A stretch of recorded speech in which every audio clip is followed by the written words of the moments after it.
اپنی جوانوں کی، بچیوں کی، ماں اور بہنوں کی ایکٹیویٹیز دیکھی ہیں،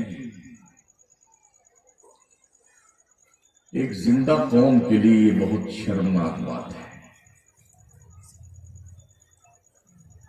خاص کر اس دور میں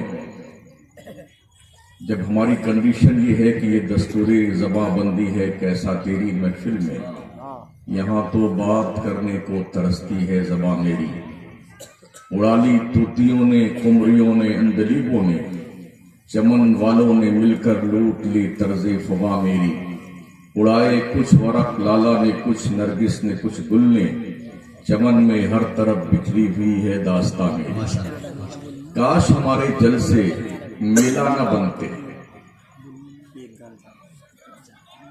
کاش بزرگوں کے عرس میلے کی شکل میں کنورٹ نہ ہوتے،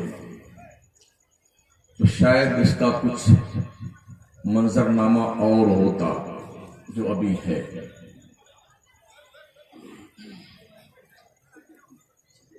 نہیں بالکل گاڑی کی چابی مل گئی ہے، برائے کرم آ کے لے لیں۔ غالباً 2015 میں آپ کے اس قصبے میں آنا ہوا تھا، اور یہ دوسری بار ادارے کے سالانہ جلسے دستار میں حاضری کا اللہ نے موقع عطا فرمایا ہے۔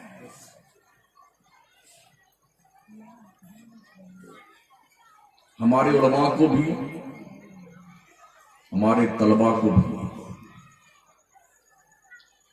ہماری قوم کے دانشوروں کو، جوانوں کو اور بزرگوں کو، ماؤں اور بہنوں کو حالات کے تناظر میں انصاف پسند آئینے میں اپنی شکل دیکھنے کی ضرورت ہے۔ شاید کوئی تلخ گفتگو ہو جائے تو یہ سمجھ کر کے جھیل لیجئے گا، ایک پہاڑ کے علاقے کا مولانا آیا تھا جہاں پتھر ہی پتھر ہوتے ہیں، وہ پتھر پھینک کے چلا گیا ہے۔ ہمارے جلسوں میں پڑھا لکھا طبقہ نہیں آتا ہے تقریباً،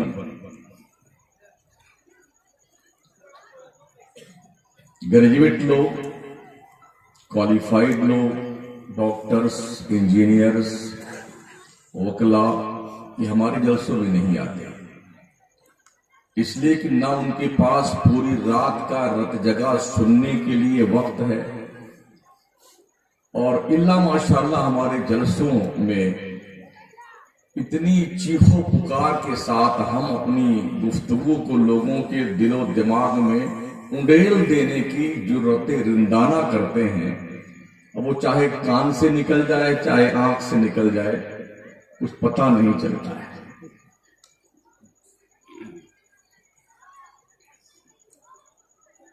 توجہ ہے آپ کی؟ تقریر میں نعرے مت لگائیے گا، اور جب تک میری تقریر ہو رہی ہے تو ہم اناؤنسر صاحب کو بھی چھٹی دے دیتے ہیں، جو بھی 1-1.5 گھنٹے کا مجھے موقع ملا ہے۔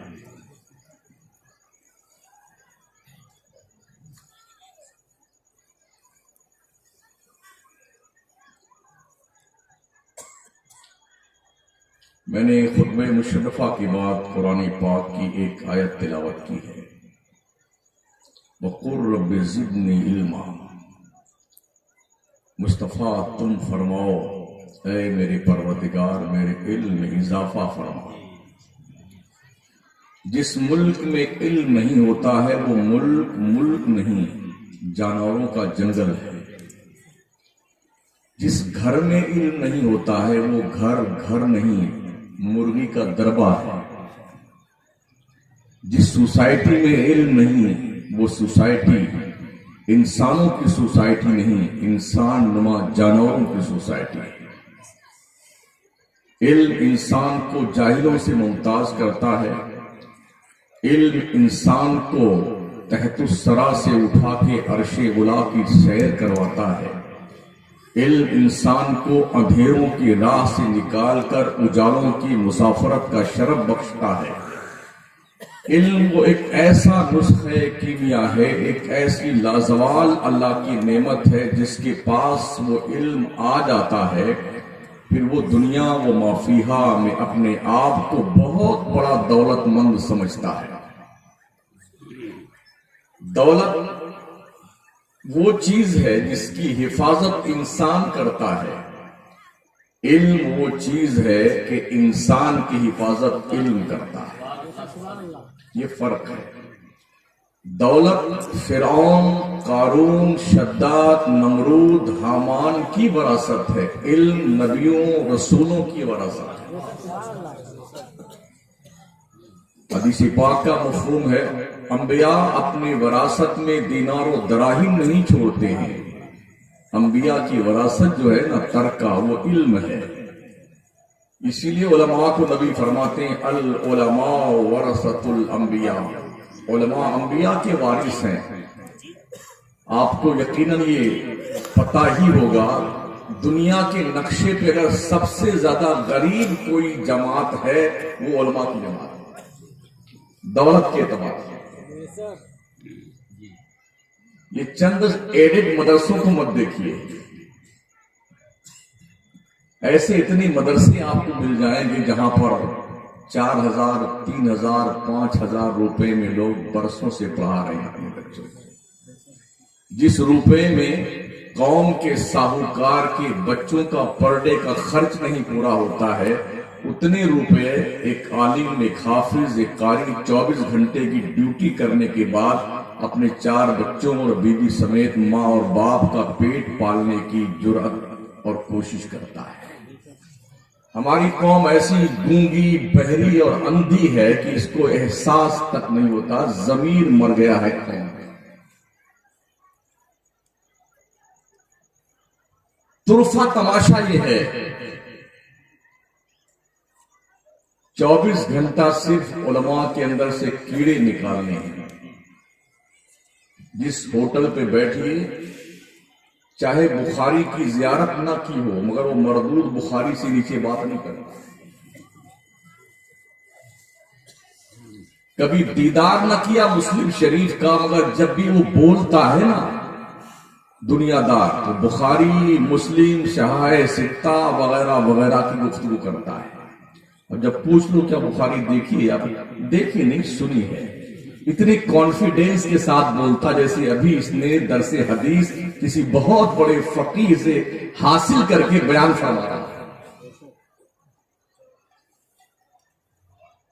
پتا ہے علم کون چیز ہے؟ یہی وہ علم ہے جب آدم پیغمبر کو اللہ نے یہ علم عطا فرمایا تو وہ مسجد ملائکہ بن گیا۔ ہماری فضیلت یہ ٹوپی نہیں ہے، یہ جبہ شریف نہیں ہے، یہ خوبصورت چہرہ نہیں ہے، ہماری فضیلت کا دار و مدار علم پر ہے، علم پر۔ آدم کو پیدا کیا تھا نا اللہ نے جنت میں، اور فرشتوں کو حکم دیا تھا انہیں سجدہ کرو۔ ان کا آبجیکشن یہ تھا کس بنیاد پہ انہیں سجدہ کیا جائے، انہوں نے تو کوئی عبادت تیری کری نہیں۔ ہم عبادت کرنے والے ہیں، خلافت کے حقدار ہم ہیں، برسوں ہم نے سجدے کیے ہیں، رکوع کیے ہیں، قیام کیا ہے، تشہد میں بیٹھے ہیں، اور ابھی پیدا ہوئے آدم انہیں خلیفہ ہی نے بنا دیا۔ تو اللہ نے حضرت آدم کو سجدے کے ذریعے سے متعارف نہیں کروایا۔ وَعَلَّمَ آدَمَ الْأَسْمَاءَ كُلَّهَا ثُمَّ عَرَضَهُمْ عَلَى الْمَلَائِكَةِ فَقَالَ أَنبِئُونِي بِأَسْمَاءِ هَؤُلَاءِ إِن كُنتُمْ صَادِقِينَ۔ اللہ نے حضرت آدم کو جو علمی خوبیاں عطا فرمائیں، علم الاشیاء عطا فرمایا، ان کے اس علمی پیراگراف کو فرشتوں کے سامنے پیش کیا۔ او فرشتوں، تم نے یہ دعویٰ کیا تھا نا کہ آدم خلافت کا استحقاق نہیں رکھتا ہے، تو اگر تم حق رکھتے ہو خلیفہ بننے کا تو تم بتاؤ ان چیزوں کے نام کیا ہیں، ان کی خاصیت کیا ہے؟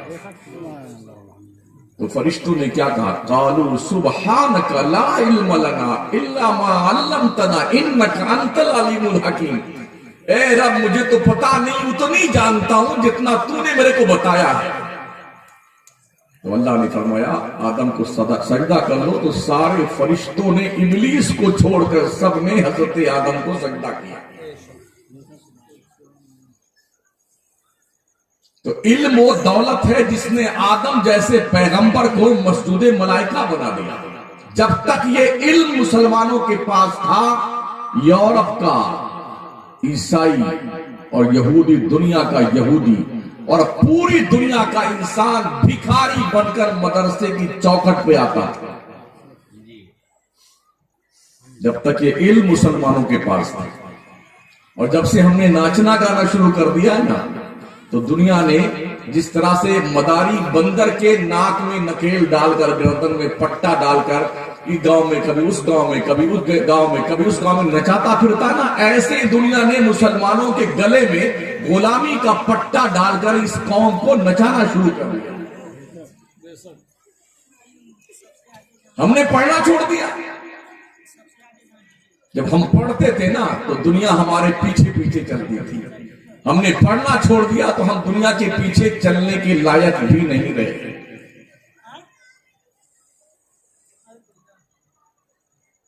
ایک مسلمان اپنا مکان بہت خوبصورت بناتا ہے اور برسوں لگ جاتے ہیں، مسجد کے اندر چٹائی نہیں آ پاتی۔ کیا تھنکنگ ہماری قوم کی ہے؟ ڈھنگ کا وضو خانہ مسجد میں نہیں ہوتا ہے، مدرسوں کی فرش نہیں بن پاتی ہے، برسوں لگ جاتے ہیں، کہیں کی اینٹ کہیں کا روڑا، بارمتی نے کنبا جوڑا۔ یہ بات سامنے آنکھوں سے دیکھی جا سکتی ہے مدرسوں کی۔ ہم اپنے گھروں میں اے سی لگا کر کے، قمقمے سجا کر کے، جھومر لٹکا کر کے 8-8 انچ کے گدوں پہ سوتے ہیں، پھر بھی ہمیں نیند نہیں آتی ہے۔ ذرا کبھی آ کر کے مدرسوں کی ٹوٹی چٹائی پر بیٹھ کر کے لوٹتے پیٹتے روتے سوتے ان طلبہ کو دیکھو جو مہمان مصطفیٰ ہے، خدا کے بھیجے ہوئے قرآن کے عالم بن رہے ہیں، اور دنیا کو انگشتے محبت پہ نچانے کا جنہیں شعور دیا جاتا ہے، یہ وہ لوگ بیٹھ کر کے ٹوٹی چٹائی پر علم سیکھتے اور سکھاتے ہیں۔ سبق پر پھر صداقت کا، شجاعت کا، عدالت کا، سخاوت کا لیا جائے گا تجھ سے کام دنیا کی امامت کا۔ اگر اب بھی ہماری ہوش کی آنکھیں نہیں کھلتی ہیں تو ہم سے بڑا سورداس کوئی نہیں ہے۔ دنیا نے ہماری موت کا تماشا دیکھنے کا انتظام کر لیا ہے، اور جس کی موت ہونے والی ہے وہ مٹر گشتیوں میں مبتلا ہے۔ اس گیٹ سے لے کر کے کم سے کم 1.25 کلومیٹر میں اس طرف جا کے آیا۔ قوم کے لوگوں، تم کہاں مر گئے؟ تمہاری شیطنت دیکھی ہم نے، بےہودگی دیکھی ہم نے، بے حیائی دیکھی ہم نے۔ اپنے گھر میں بیٹھ کر کے آپ بے حیائی اور بے شرمی کا ننگا ناچ ناچ رہے ہیں۔ کیا منہ دکھاؤ گے مرنے کے بعد اللہ کو؟ سوچئے اور 100 بار سوچئے۔ اس طرح کے جلسے بند ہو جانے چاہیے، سلیکٹڈ گیدرنگ بلائی جائے جہاں منتخب احباب آئے، 100 آدمی، 200 آدمی، 250 آدمی۔ عورتوں کا پردے کے ساتھ معقول انتظام سسٹمیٹک ڈھنگ سے ہو، مردوں کے لیے الگ ہو۔ یہ شور شرابہ ہنگامے میشر نہ ہو، جہاں لوگ کھلی آنکھوں سے بیدار دماغ سے گفتگو سن سکے، اور مولوی، لیکچرر، پروفیسر کھلے ذہن و فکر کے ساتھ قوم کے سامنے اپنا درد دل رکھ سکے۔ یہ میلے بند کر دیجیے، میلے۔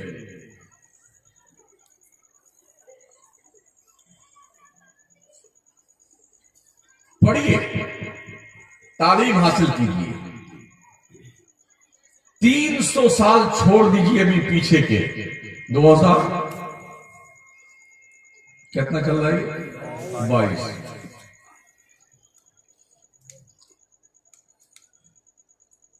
300 سال 1444 چل رہا ہے. 43. تو 300 سال اس بعد والے کو چھوڑ دیجئے. پچھلے 1100 سال میں دنیا کے اندر ہم نے حکومت کی ہے. دنیا کو ہم نے علم دیا ہے، شعور دیا ہے، سوچ دی ہے، جاگرک کیا ہے. جن جانوروں کو زمین پہ چلنا نہیں آتا تھا ان کو ہم نے چلنا سکھایا ہے. جو گدھے صرف کھال پہن کے دنیا میں گھومتے تھے ان کو ہم نے کپڑا پہننا سکھایا ہے. جنہیں زمین پر بیٹھ کے روٹی کھانا نہیں آتا تھا ہم نے انہیں روٹی کھانے کا شعور دیا ہے. آج وہ قوم جو پوری دنیا کی امامت کے لیے پیدا کی گئی تھی وہ مقتدیوں کے صف میں بھی موجود نہیں ہے. کیا اس خسارے کا احساس ہے آپ کو؟ کیا اس گھاٹے کا شعور ہمارے اور آپ کے اندر بیدار ہوتا ہے؟ ہم نے کیا کھویا ہے اور کیا پایا ہے؟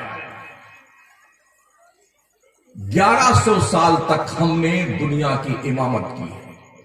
1100 سال میں ہم نے دنیا کو لائر، انجینئر، ڈاکٹر، حکما، علم نجوم کے ماہر، زولوجسٹ، حیاتیات کے ماہر، علم کیمیا کے ماہر دنیا کو ہم نے دیے. جب کرتبہ کی جامع مسجد میں صرف ایک مدرسہ چلتا تھا جس کی حیثیت آج کے جامعہ ازہر مصر جیسی تھی. ایک مدرسہ چلتا تھا. اتنا بہتر، اتنا خوبصورت، اتنا پیارا، اتنا معیاری مدرسہ تھا. آج تو مدرسے میں پڑھنے کے لیے لوگ کہتے ہیں بچے کو بھیجیں گے پڑھنے کے لیے تو مدرسے میں کھائے گا کیا؟ سوکھی سوکھی روٹی ملتی ہے، پتلی پتلی دال ملتی ہے. اگر غسل بھی فرما لینا دال والی پتیلی میں تو جس میں ناز پر کوئی پیلا پن نہیں دکھائی پڑتا. اتنا ماشاءاللہ پاک و صاف ہو جاتے ہیں.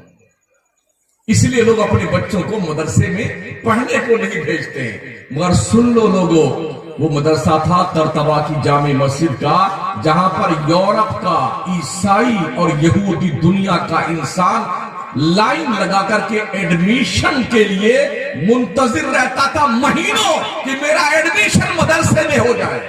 جس طرح سے آج تم لائن لگاتے ہو کسی کانوینٹ اسکول میں تمہارے بچے کا ایڈمیشن ہو جائے. یورپ کی دنیا میں جو بڑی بڑی یونیورسٹیز ہیں، چاہے وہ امریکہ کی ہوں، چاہے وہ کینیڈا کی، چاہے لندن کی، ان مدرسوں میں، اسکولوں میں، یونیورسٹیز میں ایڈمیشن مل جانا. ہندوستان میں بھی ہمارے راجستھان میں کوٹا جو ہے بہت بڑا علم کا ہب مانا جاتا ہے جہاں پر دنیا بھر کے بچے باضابطہ وہاں آ کر کے علم کی تیاری کرتے ہیں، نیٹ کی تیاری کرتے ہیں. لاکھوں بچے، لاکھوں.